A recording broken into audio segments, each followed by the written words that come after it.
kita ada pendidikan kesehatan reproduksi. Pendidikan kesehatan reproduksi diberikan dalam bentuk pendidikan seks. Pendidikan seks itu tidak ditujukan untuk mengajarkan mereka tentang hubungan seks, tetapi ditujukan dan ditekankan untuk memberikan pengetahuan tentang upaya yang perlu mereka tempuh untuk menjaga kesehatan organ reproduksi. Setiap remaja mempunyai hak untuk mendapatkan akses dan informasi tentang kesehatan reproduksi berupa pendidikan seks.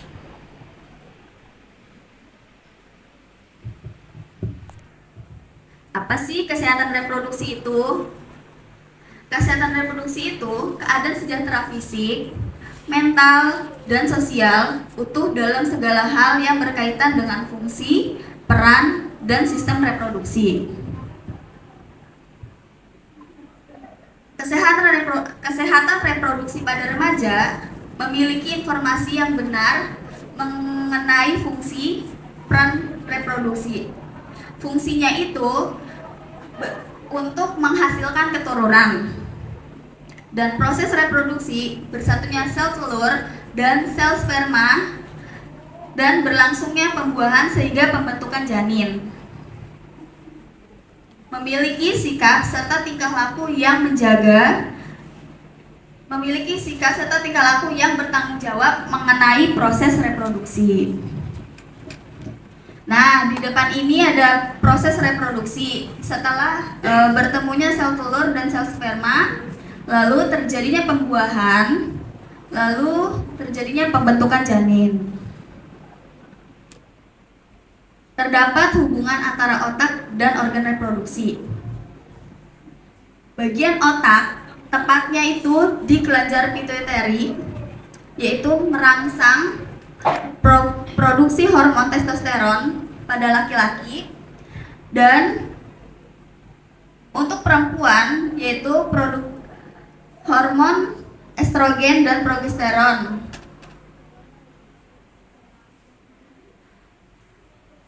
Mengapa di sekitar kemaluan kita tumbuh bulu-bulu? Yang pertama, untuk menjaga suhu sekitar agar tetap stabil. Lalu menjaga suhu dalam testis agar sel sperma tidak mati, itu untuk laki-laki. Lalu ada menjaga keseimbangan hormon untuk menghantarkan panas keluar dari tubuh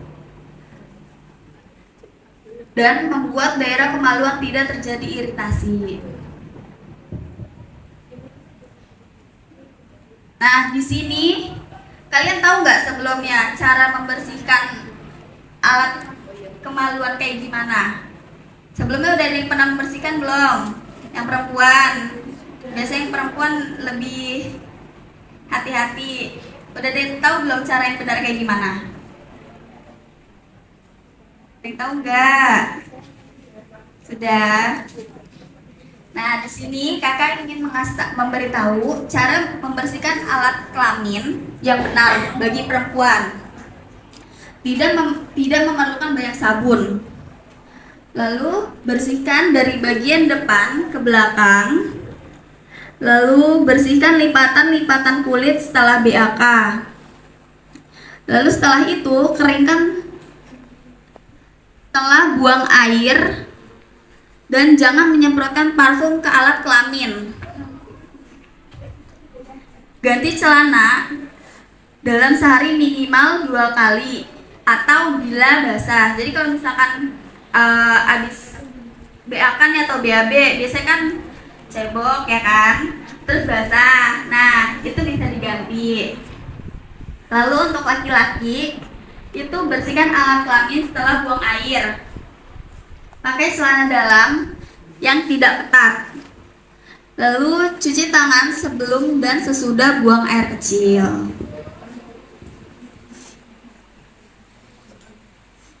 Di sini perempuan pasti pada keputihan kan? Kalian tahu nggak penyebab dari keputihan itu apa? Nah, sini kakak menjelaskan kenapa perempuan suka keputihan. Keputihan terjadi saat keluar cairan atau lendir dari vagina dan leher rahim. Cairan atau lendir ini dikeluarkan secara alami oleh tubuh yang berfungsi menjaga vagina tetap bersih dan lembab, serta melindungi dari infeksi.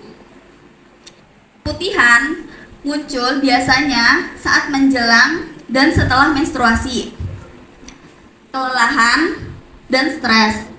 Namun, keputihan itu bisa dikatakan normal bagi perempuan selama keputihannya encer, bening, tidak berbau, dan tidak gatal. Untuk materi selanjutnya akan dibacakan atau diterangkan oleh Kakak Windra. Untuk Kakak Windra saya persilahkan.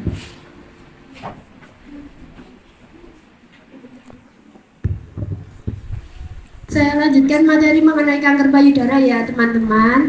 Siapa yang udah tahu kanker itu apa? Ayo dong, Adin.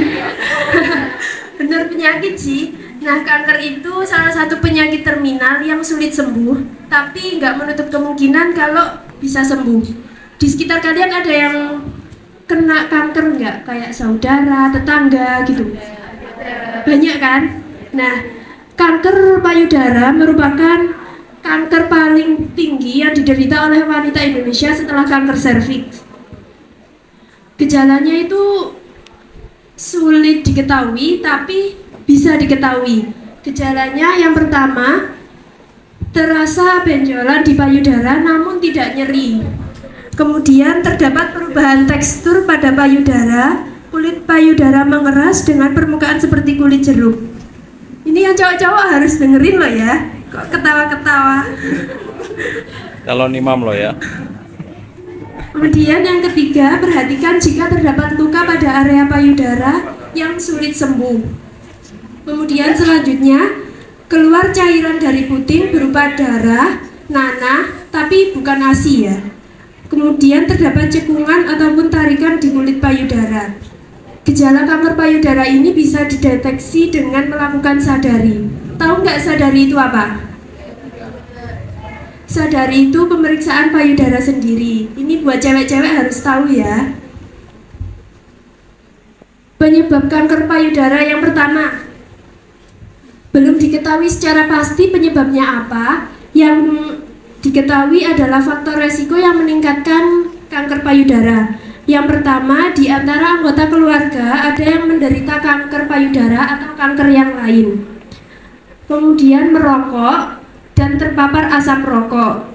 Kemudian pola makan yang buruk seperti sering makan mie instan, makan makanan ciki yang banyak micinnya gitu. Kemudian haid pertama pada umur kurang dari 12 tahun. Menopause, berhenti haid setelah umur 50 tahun. Kemudian melahirkan anak pertama di usia lebih dari 35 tahun dan tidak pernah menyusui anak. Kemudian pernah mengalami operasi pengangkatan payudara atau tumor jinak atau tumor ganas. Pencegahannya yaitu dengan melakukan sadari atau pemeriksaan payudara sendiri. Caranya ada 7 langkah, harus diperhatikan benar-benar ya. Yang pertama, diamati sendiri bentuk payudaranya, mulai dari bentuk kulit, puting, serta payudara secara keseluruhan. Kemudian amati dengan teliti karena yang mengetahui bentuk payudara masing-masing adalah kita masing-masing kan. Kemudian yang kedua, rapatkan telapak tangan dengan kuat sehingga payudara menonjol ke depan dan amati kembali apakah terdapat benjolan atau kerutan pada permukaan payudara seperti kulit jeruk dan mengkerut dan seperti lesung pipit ke dalam.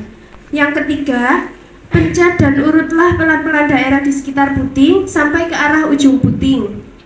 Kemudian amati apakah terdapat cairan yang keluar berupa darah, nanah, tapi bukan ASI. Harus dibedakan ASI atau cairan-cairan yang enggak normal. Kemudian langkah yang keempat yaitu dengan posisi berbaring. Tangan kanan diletakkan di belakang kepala dan gunakan tangan kiri untuk memeriksa payudara sebelah kanan. Yang kelima, diraba dengan menggunakan 3 jari yang dirapatkan dengan memutar searah jarum jam. Langkah yang keenam yaitu dengan dibagi menjadi dua, sadari dan sadanis. Sadari itu pemeriksaan payudara sendiri, sedangkan sadanis pemeriksaan payudara klinis. Sekecil apapun benjolan harus kita ketahui. Kalau saat melakukan sadari ada benjolan, maka cepat-cepat di pikiran kita, aku sakit, jadi aku harus berobat. Nggak perlu malu kalau ada benjolan ya teman-teman. Nanti di rumah dicoba ya, di depan cermin sendiri gitu, yang perempuan. Harus bisa loh. Kemudian materi selanjutnya dipaparkan oleh Rifa.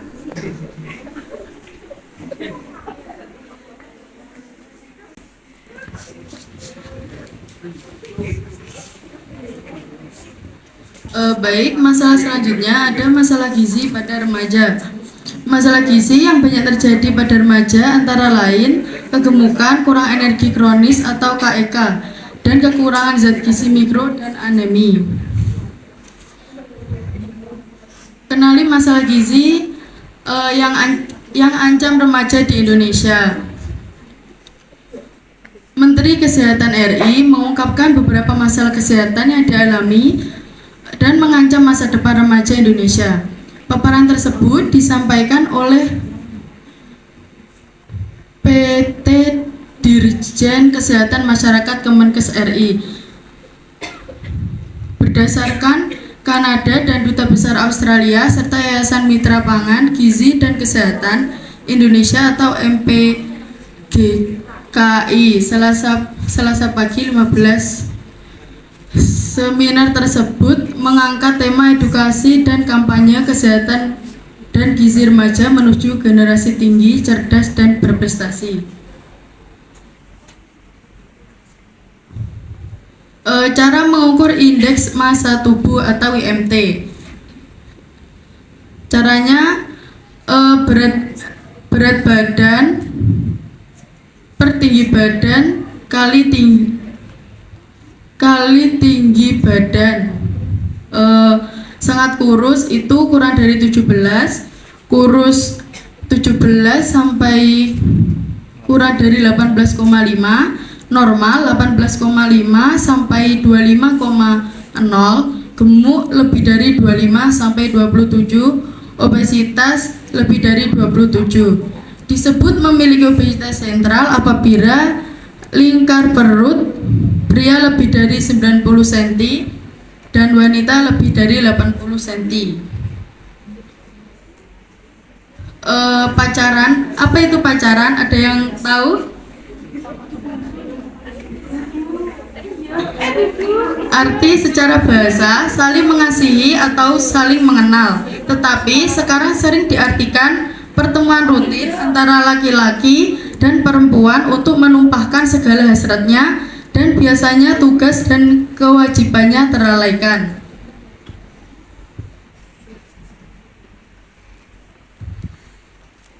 Di sini ada beberapa kasus untuk pergaulan bebas, yaitu ada yang pertama kasusnya ada 560 anak di Kabupaten Kediri ajukan dispensasi nikah didominasi kasus hamil di luar nikah.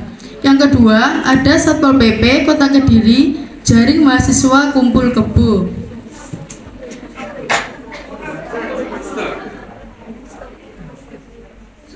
Adapun persentase seks pranikah pada remaja tahun 2007 dan 2012, yaitu 2007 laki-laki meningkat mencapai 37 sampai 100 sampai 10,5, perempuannya 1,3 dan 1,4.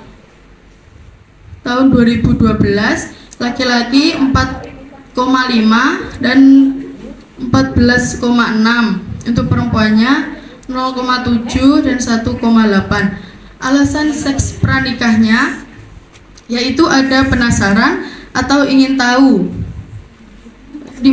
Ada 57,5% untuk pria. Terjadi begitu saja. 38% perempuan dipaksa oleh pasangan, 12,6 perempuan. dampak seks pranikah, yaitu ada yang pertama pernikahan dini, IMS dan HIV/AIDS, penyalahgunaan nafsa, aborsi, dan kehamilan. Kalau melakukan hubungan seks hanya sekali bisa hamil atau tidak? Ya, Sangat jawabannya bisa. ya. Bila hubungan itu dilakukan pada masa subur dan tidak menggunakan alat kontrasepsi. Sekali jadi ya. Bahaya ya. Selanjutnya ada pernikahan dini. Di sini ada beberapa kasus mengenai pernikahan dini, yaitu ada heboh bocah 9 tahun nikahi gadis 14 tahun. Ternyata pernikahan dini bahayakan nyawa. Yang kedua, ada ratusan anak di Kediri rame-rame ajukan dispensasi kawin. Yang ketiga, pernikahan dini di Kediri tembus 1.138 kasus, mayoritas terjadi karena anak hamil. Gambaran usia kawin pertama di Indonesia. Persentase perempuan usia 10 sampai 59 tahun menurut umur perkawinan pertama.